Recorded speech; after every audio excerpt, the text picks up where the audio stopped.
Hey, everybody. Welcome back to a new episode of Her with Amena Brown. And I am Amena Brown, your host. Oh, my goodness, y'all. We are getting knee deep into the spring here. And for those of you that have been listening to the podcast for a while, you know that I live in Atlanta and spring here is wonderful. I have a lot of favorites about different time of year things as it relates to living here.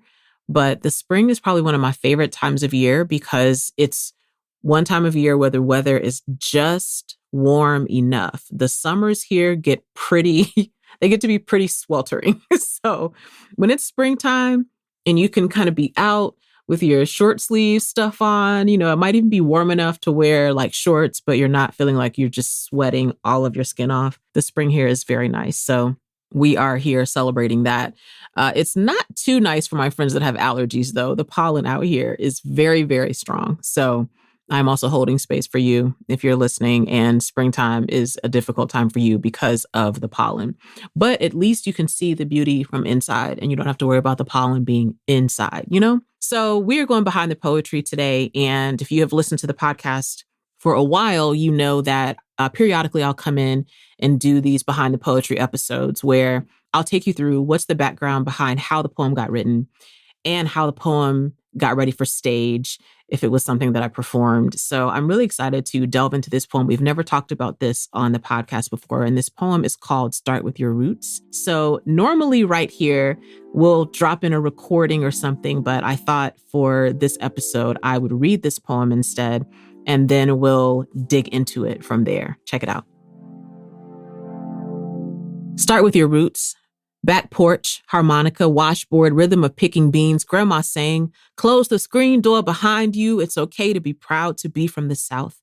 To rep for hot summers, cobbler and watermelon sticky fingers, big mama and grandpa, mama and papa to never wish for better luck or four-leaf clovers because New Year's and black-eyed peas and collard greens, because an itch in the palm of your hand means a payday is coming, because an itch on the nose means a surprise visitor is coming, because you protect your mama's back when you don't step on a crack, because when you see gray hair, you say, yes, ma'am, no, ma'am, yes, sir, no, sir, because no matter how old you are, you always respect your mama's house, grandma's hands.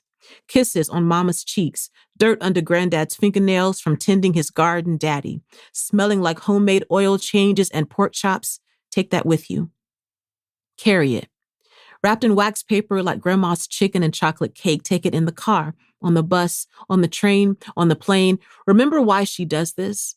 Remember she knows the sting of sit in the back, of colored sections, colored entrance, colored water fountains, the long wait on road trips between stops and countertops that may not serve your kind here. She wraps food in wax paper, the same way she hopes her prayers caress the brown skin of her children and children's children to keep them safe from noose and bullet and eyes and hands filled with hate. Take that with you. Read it on crinkly pages, like the family Bible with records of deaths and births and weddings and generations. Breathe it in, like the scent of candied yams and rain coming and magnolia trees and pig smokers and fried everything. Hold it in your chest like grandma's voice, singing that old hymn, like granddaddy giving thanks and holding hands at the head of the table. From there, you can grow. Become your own tree, spread your branches and limbs, make your own generations, create a safe place to lean on and find shade, be spring, embrace summer, fall, but always survive winter, bloom. Then plant seeds, so they'll be here long after your tree ceases to go through the seasons. Start with your roots and always return there. So I always start when we're going behind the poetry to, first of all, share what made me write this poem. And this poem came to me at a particular social gathering that my husband and I used to do years ago at our home. It's kind of interesting to me to think about it now because I'm like, dang, that was so much fun. Why did we stop doing that? We used to do these events for our artist friends and we called it the listening party.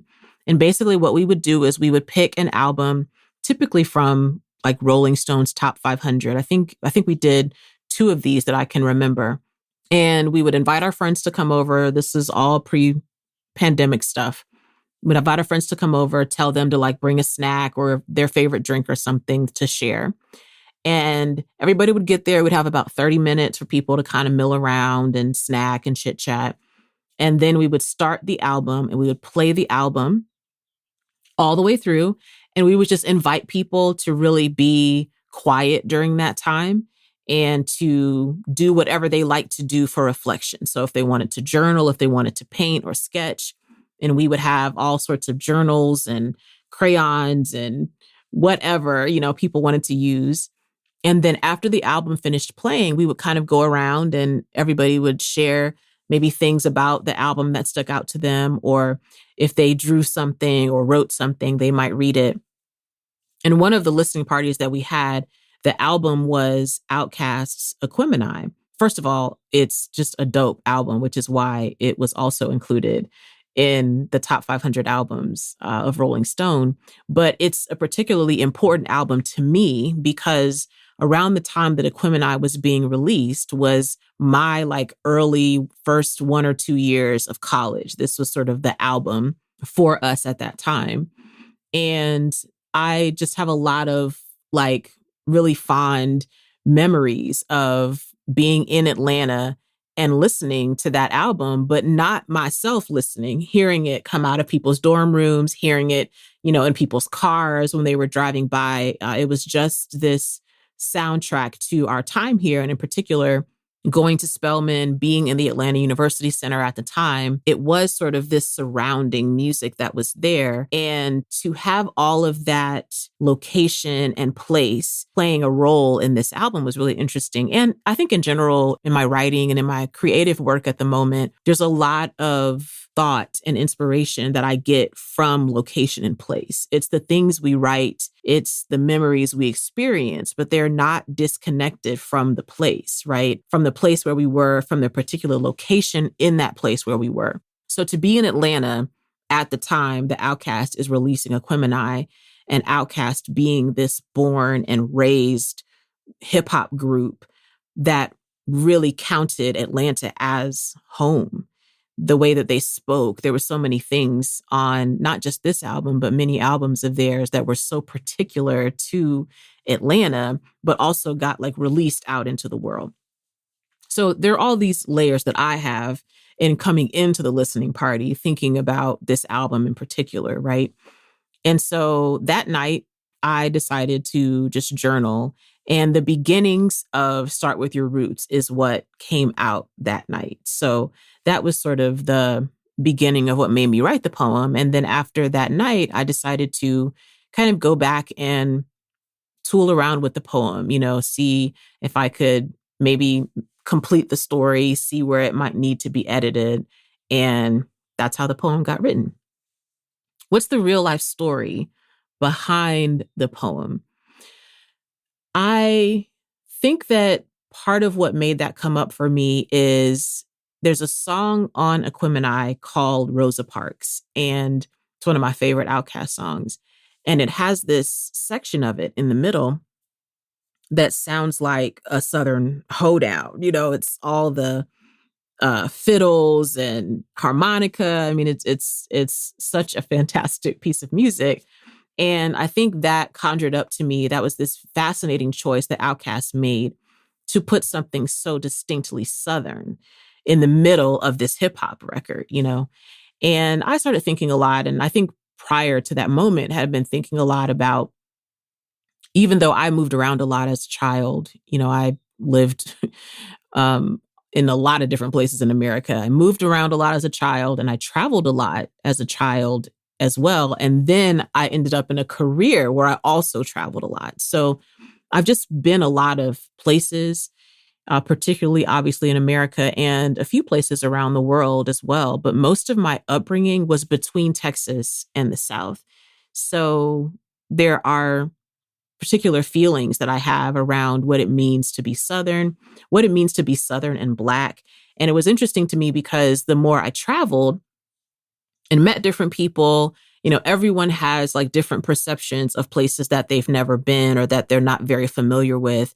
And then on top of that, you have TV and film and all sorts of other media that sort of put out an image or a sound that they will tell you is how that place is. And that could be accurate or it could be totally inaccurate, right? But you don't really know because you've never been to that place.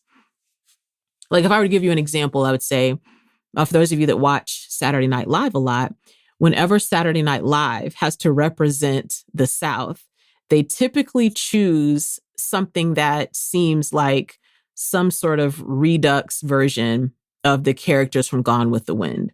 It's those accents. It's that style of dress, right? That's a pretty consistent Southern representation.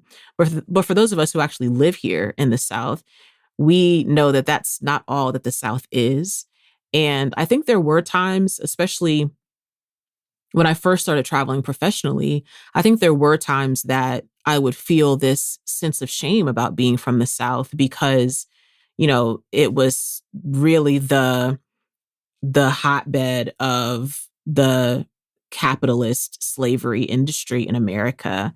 The South was not the only place, but it was a place where that was a big part of business and how America was built and the civil rights movement. There were just so many systems and things, some of which we know are still in place, that were very particular to the South, right?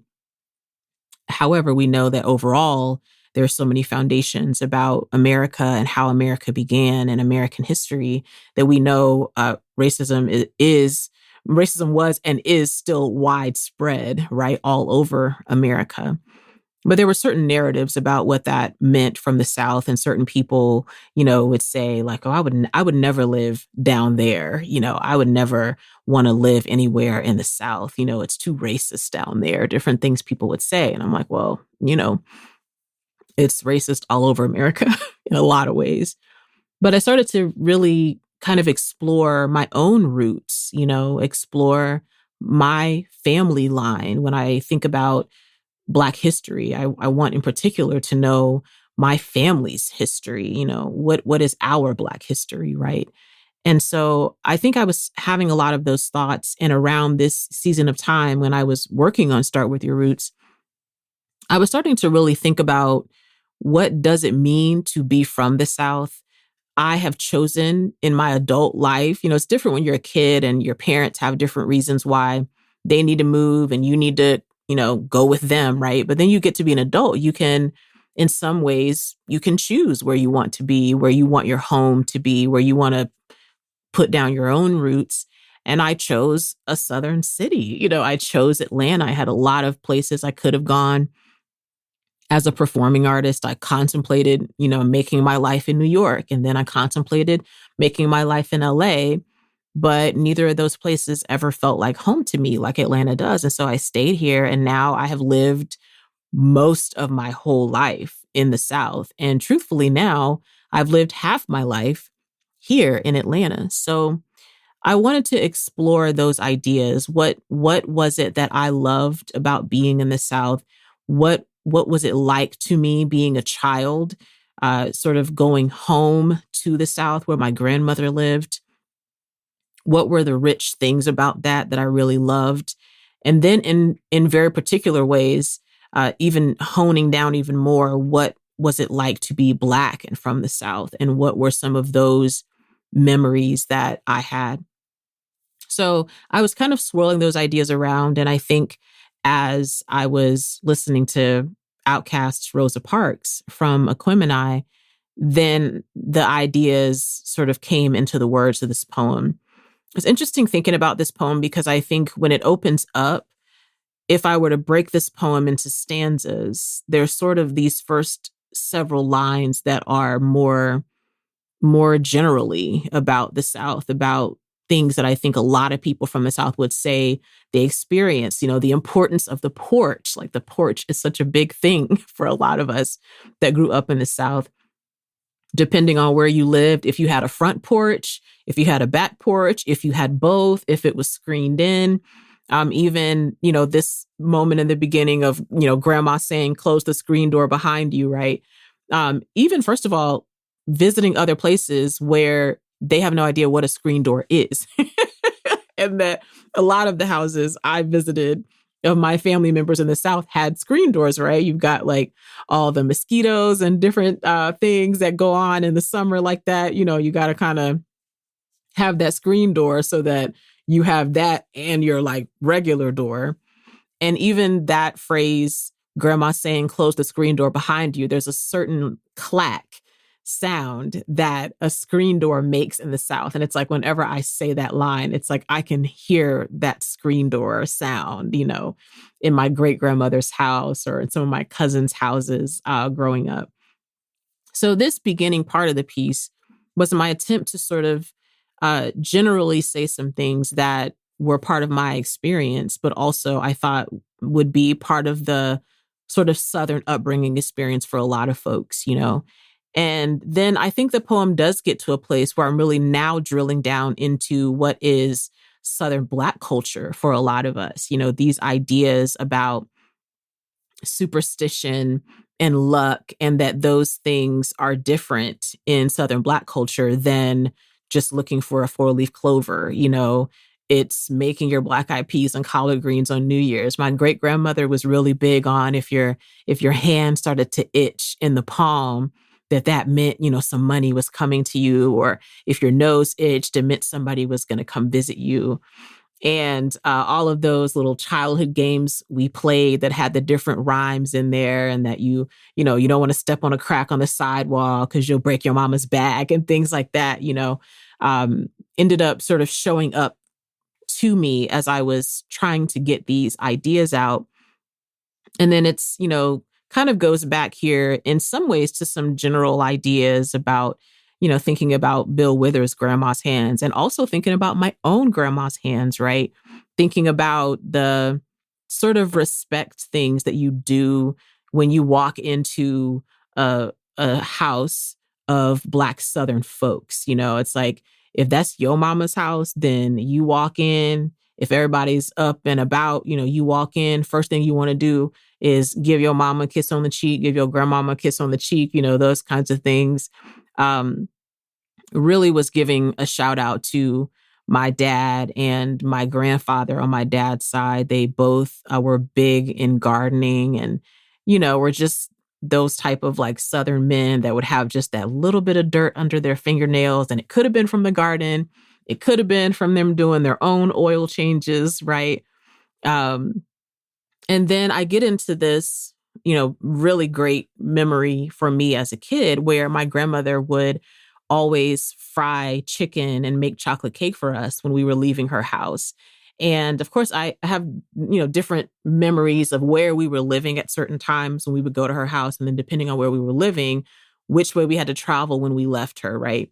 And for a good bit of my like time in elementary school and into the beginning of middle school, we lived in Maryland. So we were driving distance away, or we were a train's distance away. And there would be times that my mom would we would take the train down there and then take the train back home. And my grandma would fry up some chicken for us, and she would make a whole chocolate cake, but then she would slice the cake and wrap each of the slices in wax paper. And she would I didn't mention this in the piece, which I was surprised when I look back at it actually, but she would put all this food in this shoebox. And then we would, go on our way and be so excited to open up that shoebox when we got on the train or on the bus. Oh my goodness, And it was interesting because, sometimes generationally, and I know many of us can say this is true in our families, there are some things that the older generations went through or did, or even routines they had that you never got the explanation as to why they kept doing that. Why were they saving the aluminum foil? Why were they rinsing it off and folding it back up and putting it back in the cabinet, right? I've even joked with a few of my friends. I'm curious, for those of us who are living through this time of the pandemic and of COVID, like what will be some things we will retain from this, that when we're in our, 70s, 80s, we'll still be doing that, even though it may not be necessary, but it's like our brains are already there thinking about it, And my grandparents were being raised in the age post the Depression. So there was still a lot of ways that they were sort of rationing certain things, right? And this was one of those things that my grandma did, but we didn't really know the explanation as children. I just thought she did that because grandmas like to make sure you have food, she never explained that. And when I got older and I asked her, why was she making this chicken and this cake to send us on our way?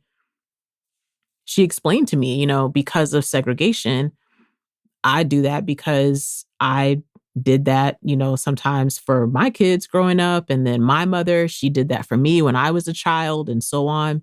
Because if we were traveling somewhere, whether it was by the bus or train or car, we weren't guaranteed to have a place that we knew we could go in and order a sandwich there or something. We might have a whole trip where there was no place safe to stop, to get out.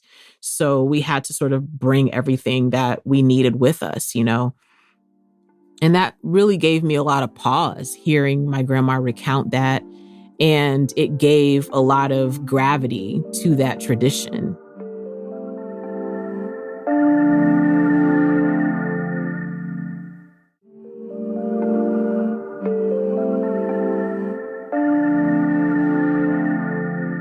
It's also interesting because after I wrote this poem, I'm trying to think about the years. It was maybe a few years after this. My grandma turned 85 that year, and my cousin organized this beach trip for our whole family, right? So that meant my grandma, all her kids, all the grandkids, and the great grandkids, right? We were all in the same beach house.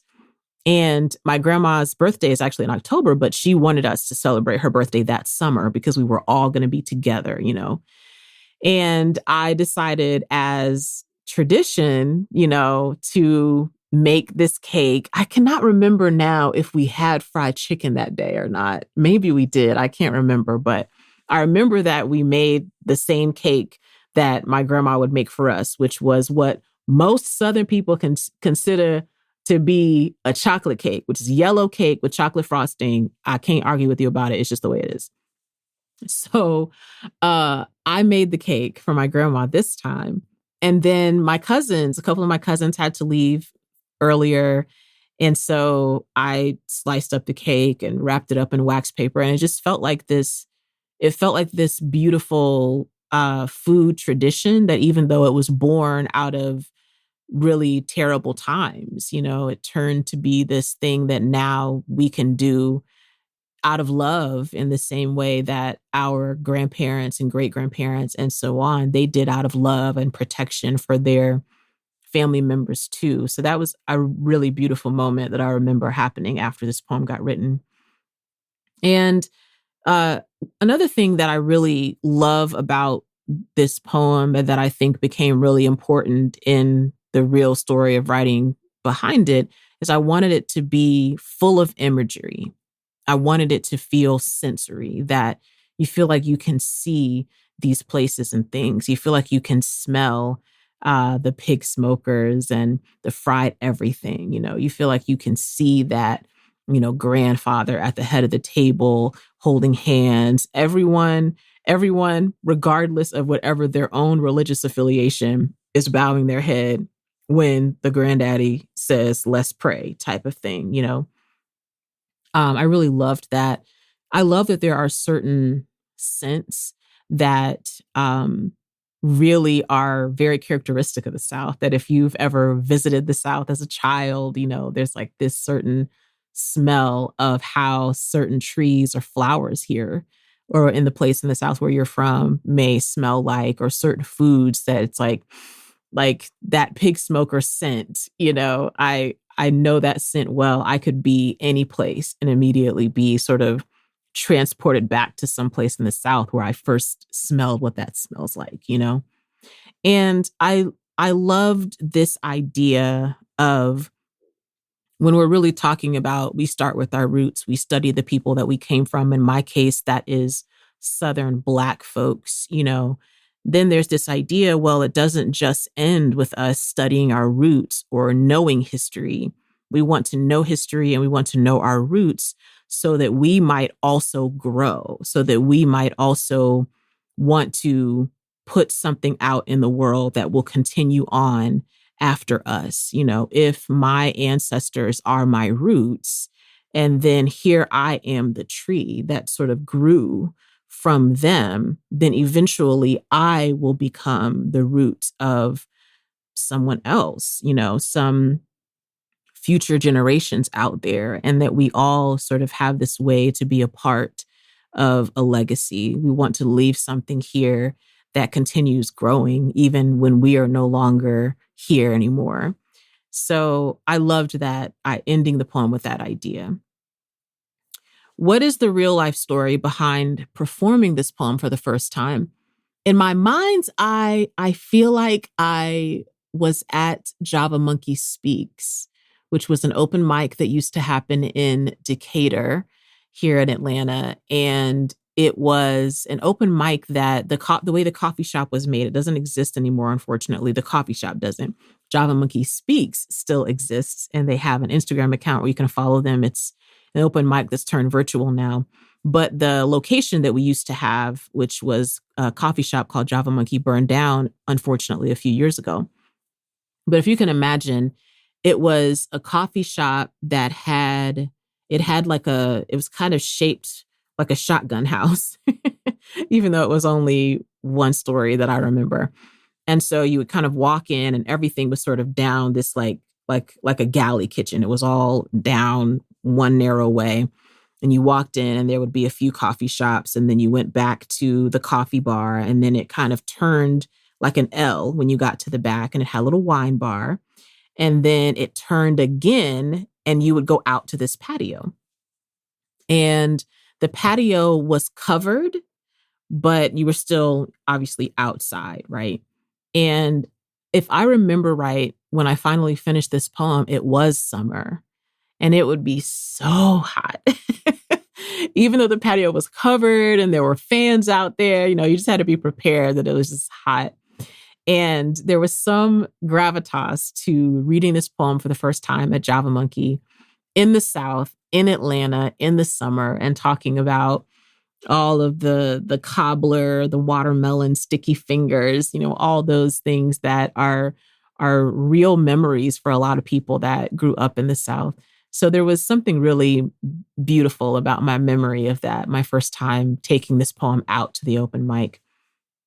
And how do I feel about the poem now? This poem is still one of my favorites. I think I'm assuming other performers think through this stuff too, but I know for me as a person that performs poetry, you have this, you have as a performing artist, you have some audiences you perform in front of, and they're already familiar with your work. So you may have a different way that you start your set or different poems you might do because they're already familiar with you. They're already fans or supporters of your work. But for a lot of indie artists, you're going to have crowds you're going to perform in front of that it's their first time finding out who you are. And it's nice to have some poems that sort of lay this introductory groundwork, right? That give people the feel for who are you? Where are you from? What brings you to the page? What brings you to the stage? And I love that about Start With Your Roots. I love that it is one of my poems that I have opened up a set with because it immediately sets the tone for what I am going to be talking about, what I am about. And there may be some other people in the audience that also grew up in the South. So we get to have that sort of, nostalgic feeling together. So it's still one of my favorite poems to perform for that reason, because it really gives the crowd this little window into who I am and who are the people and things that built me. So I love that about this poem. And it made me also think about when I was in college, and our English professors, especially our English writing professors, they would always talk about this concept of show, not just tell, right? And there's a way you could say I was walking down the street, which might be a tell. But if you want to show that you're walking down the street, then you might say, the sound of my heels click-clacked on the granite as I left the building.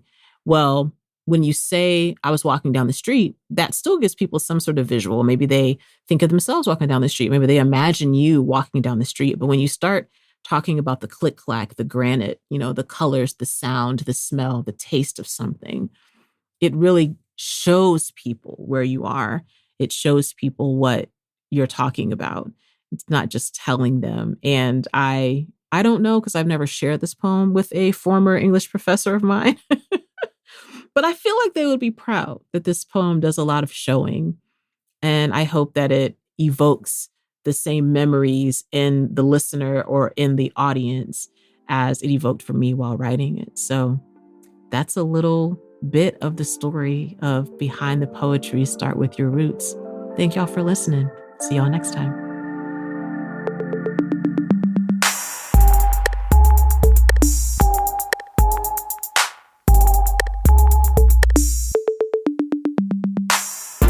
Her with Amena Brown is produced by Matt Owen for Soulgraphy Productions as a part of the Seneca Women Podcast Network in partnership with iHeartRadio. Thanks for listening, and don't forget to subscribe, rate, and review the podcast.